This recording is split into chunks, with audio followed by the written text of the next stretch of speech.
Welcome back into the Sports Source. This segment brought to you by Scrambled Jake's Breakfast Company. If you want the best breakfast in East Tennessee, listen to all those best of polls that people do and follow them. Head to Scrambled Jake's Breakfast Company in Rocky Hill.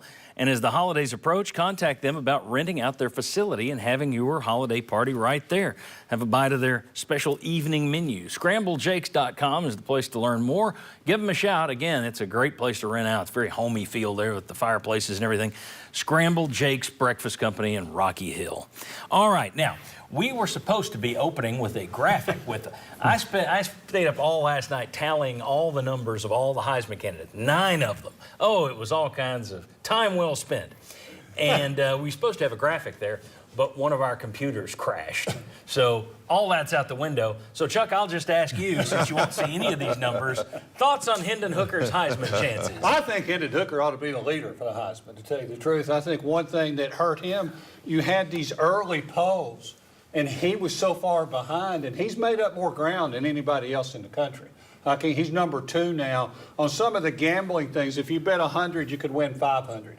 So, I mean, that's moved up to where it's between him and what, C.J. Stroud of C.J. Stroud has quite a few touchdown passes more in terms of, he's more of a drop-back passer. He does not run the ball, but he is a traditional thrower of the ball, and he's got about 8 or 9 more touchdowns overall than Hooker does. And it's really on him. It's basic to me. It's like an even money almost. So right now he's the clear leader, but Hendon Hooker has made up more ground than anybody else in the country. If you've got to look at it's interesting. Blake Corum's a guy that's getting a lot of talk from Michigan as the running back. Right. His numbers are quite similar to Bijan Robinson out of Texas.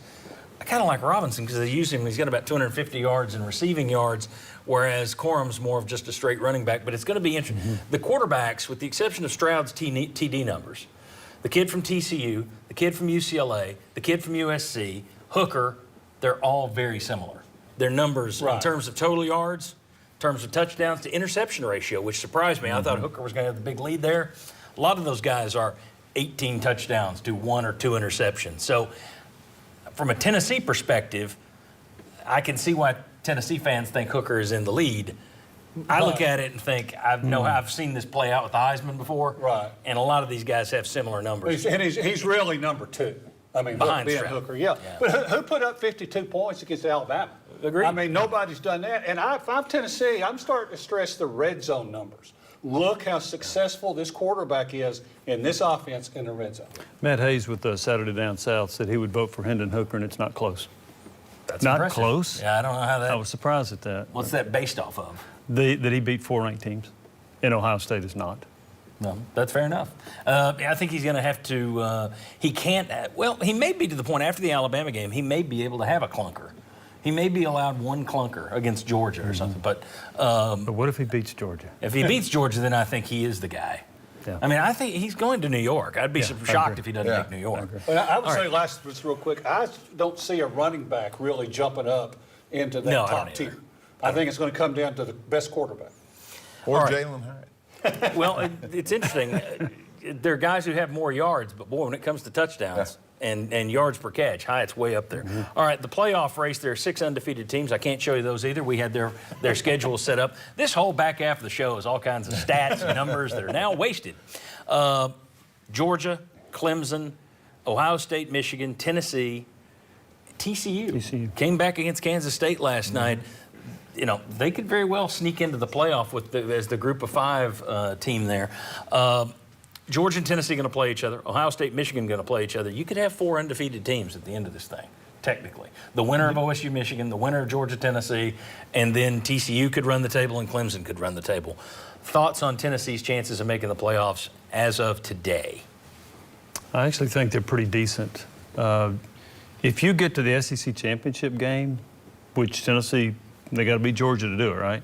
I think you got a great chance of getting in. If you lose to Georgia and Georgia beats Alabama and Alabama's out, I think you got a chance to get in that way. I think they're pretty decent for Tennessee. A lot more to be accomplished. You got to run the table with a possible exception of Georgia, but I'd give them a decent chance. Well, even if you lose to Georgia, as we discussed last week, you can still slide in not having to play in the SEC championship game, depending on how many of these other teams finish undefeated. Right. Bob? No, I think Tennessee's chances are pretty good even if you do lose to Georgia.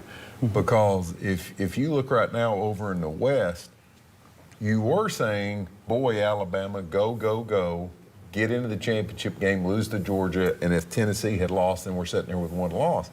Well, now, okay, LSU, you beat Georgia. You go to the SEC championship game. Or beat Alabama. Or beat Alabama, excuse me, and then you lose to Georgia. So I think Tennessee is setting up pretty well. If you do run the table, lose to Georgia, and you're sitting there at the end of the season 11-1, yes, a lot of other stuff has to happen. But I think your chances are go undefeated, they're great. Lose one, I still think they're pretty good. I think the genius Kiffin taking it in the shorts last night was a good thing for Tennessee because you didn't need another surprise Cinderella out of nowhere kind of team. Which look, no one would have. Ole Miss was ahead of Tennessee going into the season, but no one would have put Ole Miss in the top 5 or a playoff conversation. So if they had come out of that game yesterday still undefeated, it's almost like it's between them and Tennessee to grab one more slot. So it's good to have them with a loss. I'd like to see them get another one. So you feel good about Hooker's chances in the Heisman. I think we all do. We all feel pretty good about their chances in the playoff race. I can't believe we're still saying this year. It's remarkable. I feel better about Tennessee in the playoff race right now than I did about Tennessee going to the Citrus Bowl before the season. And it's also crazy. It's also fun. Now we're starting to watch the scoreboards a little bit too, right? You're starting to see, is Ole Miss struggling or Clemson? People were watching Clemson yesterday. So it's I do watching think the I scoreboard, think somebody too. knocked TCU off in the Big 12. I think somebody will get them. They've had a lot of close calls, but that is another team to consider. Yeah. All right. When we come back, what's the worry level with Kentucky coming to town? I was going to show you a lot of stats. We're not going to do that. We're just going to talk about it. What's the worry level with Kentucky coming to town? That's next. Come on back on the Sports Source.